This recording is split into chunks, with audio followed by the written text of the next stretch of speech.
ना सवाल उठते हैं ना जवाब मिलते हैं, इनको लगता है कि शायद हम कौन होते हैं। यहाँ तो मुद्दत बीत गए 10 साल से ज़्यादा हो गए, कोई सवाल पूछने वाला ही नहीं है, क्योंकि जवाब देने वाला ही कोई नहीं। जल्द से जल्द स्पेशल सेशन ऑफ पार्लियामेंट बुलाइए, क्योंकि हम मॉनसून सेशन तक तो वेट कर नहीं सकते कि जब तक सरकार ये आश्वासन नहीं दे कि प्रधानमंत्री जी उस ऑल पार्टी मीटिंग में शामिल नहीं होंगे, तब तक आपको उस मीटिंग में हिस्सा नहीं लेना चाहिए। और प्रधानमंत्री जी उस बैठक में पहले नहीं बैठे और अब भी नहीं बैठेंगे, तो लगता है कि उनको जवाब देने की कोई ज़रूरत ही नहीं। कॉन्फिडेंस से कह सकता हूं कि अगर डॉक्टर मनमोहन सिंह जी इस समय प्रधानमंत्री होते तो वो हर जगह में, हर ऑल पार्टी मीटिंग में भी होते, स्पेशल सेशन भी बुलाया जाता। नमस्कार। युद्ध विराम होने से हम सबसे पहले तो सेनानियों को, अपनी डिफेंस सर्विसेज को सल्यूट करते हैं कि उन्होंने मुंह तोड़ जवाब दिया और सारा देश इकट्ठा होकर एक ही आवाज़ में कहता रहा कि अब हद हो चुकी है, अब जवाब देना चाहिए। और जिस तरह से डिफेंस सर्विसेज ने तुरंत उनके जो टेररिस्ट कैंप्स हैं उन पे हमला किया, उनकी डिफेंस इस्टेब्लिशमेंट पे हमला किया, लाहौर पे हमला किया, तो इस बात से सारा देश उनके साथ है और आपको सल्यूट करता है। पहली बात तो ये। दूसरी बात कि युद्ध विराम कैसे हुआ, क्यों हुआ, कई सवाल उठते हैं। उसके बारे में मैंने पहले भी कहा था कि एक स्पेशल सेशन ऑफ पार्लियामेंट बुलाना चाहिए। उसके बाद कांग्रेस पार्टी ने, बाकी सब दलों ने भी यही बात दोहराई। उसका जवाब सरकार से नहीं आया। अब युद्ध विराम हुआ है तो निश्चित रूप से हम दोबारा यही सवाल करेंगे कि आप जल्द से जल्द स्पेशल सेशन ऑफ पार्लियामेंट बुलाइए, क्योंकि हम मॉनसून सेशन तक तो वेट कर नहीं सकते।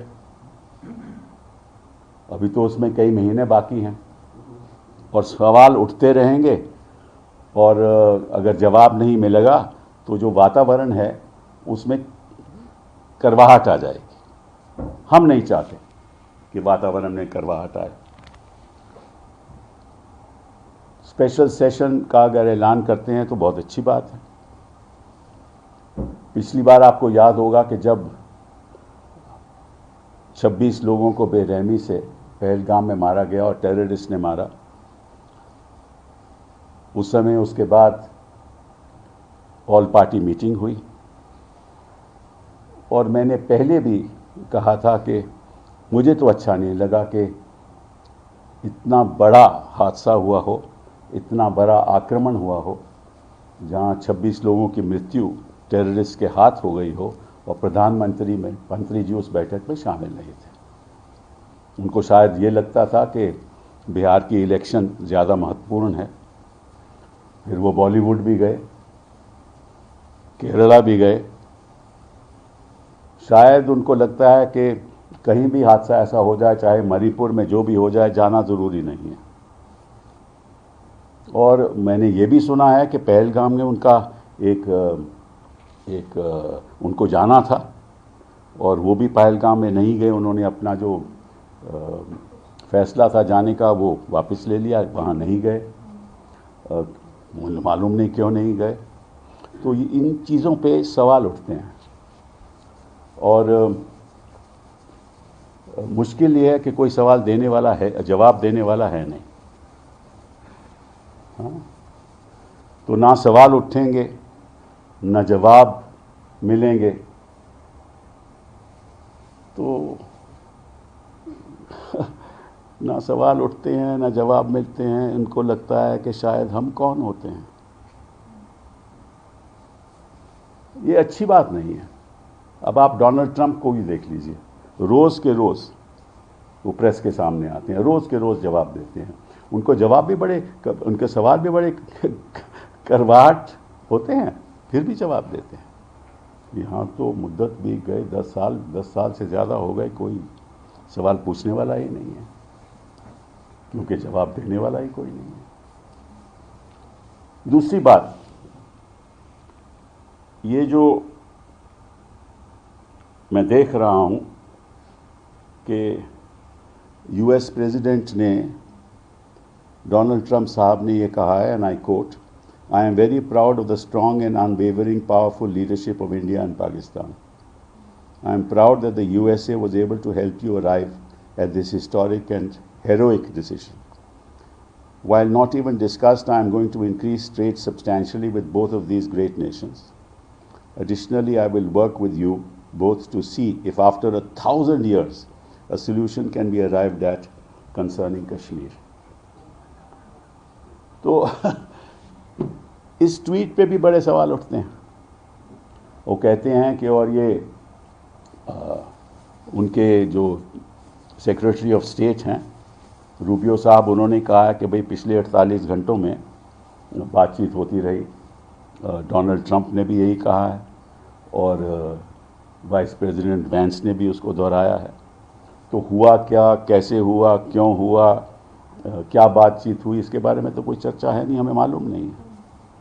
ये भी कहते हैं कि थर्ड पार्टी में एक न्यूट्रल जगह पे एनएसएस मिलेंगे, उनका एनएसए और हमारे एनएसए साहब वहाँ मिलेंगे, दोवल साहब।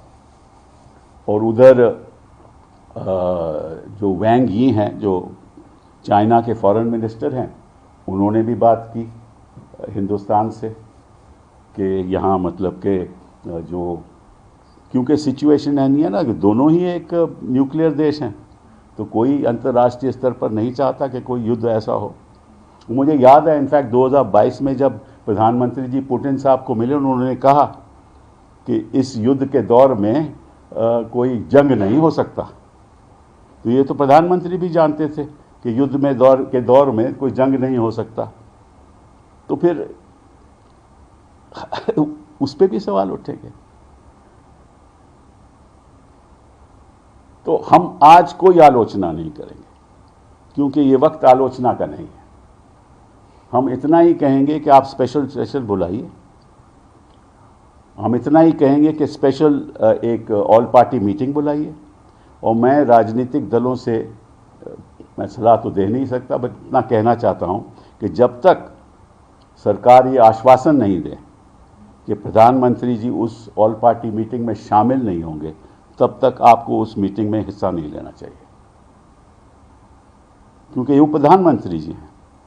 इतना बड़ा जुल्म हुआ है, हमारे मासूम लोग मारे गए, और प्रधानमंत्री जी उस बैठक में पहले नहीं बैठे और अब भी नहीं बैठेंगे, तो लगता है कि उनको जवाब देने की कोई ज़रूरत ही नहीं है। मैं आश्वासन इतने कॉन्फिडेंस से कह सकता हूं कि अगर डॉक्टर मनमोहन सिंह जी इस समय प्रधानमंत्री होते तो वो हर जगह में, हर ऑल पार्टी मीटिंग में भी होते, स्पेशल सेशन भी बुलाया जाता, सबके साथ बातचीत होती। तो इन्हीं शब्दों के साथ मैं आपका धन्यवाद करना चाहता हूं और दोबारा अपनी डिफेंस सर्विसेज को सैल्यूट करना चाहता हूं।